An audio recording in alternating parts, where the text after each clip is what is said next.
નમસ્કાર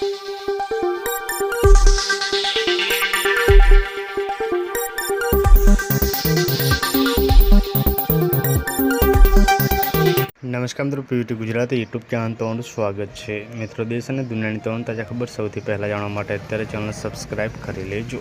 મિત્રો, અત્યારના ખૂબ જ દુઃખદ ઘટના સામે આવી રહી છે, જ્યાં મિત્રો એસી દુર્ઘટનામાં મૃતકોની ઓળખ કરવામાં આવી છે। દુર્ઘટના થઈ હતી જેમાં મિત્રો 9થી વધારે લોકોના કરુણ મોત થયા હતા। ત્યારે મિત્રો આપણે જણાવી દઈએ કે આ ઘટના પૂર્વ દિલ્હીના વિવેક વિહાર આજે મિત્રો સવારે થયેલી દુર્ઘટનામાં 9 કરુણ મોત થયા છે। એસી બ્લાસ્ટ બાદ મિત્રો ઇમારતમાં ભીષણ આગ લાગી હતી। જોકે મિત્રો દુર્ઘટનામાં મૃત્યુ પામેલા લોકોની ઓળખ પણ કરવી મુશ્કેલ બની ગઈ છે। હાજર સ્થળ પરના અધિકારીઓએ જણાવ્યું કે કેટલાક મૃતદેહોના હાડપિંજરમાં પરિવર્તન થઈ ગયા છે। મૃતદેહોના ડીએનએના સેમ્પલ બાદ ઓળખ કરવામાં આવશે। તો ખૂબ જ મોટી દુઃખદ ઘટના સામે આવી છે। પલપલની આપણે મળતી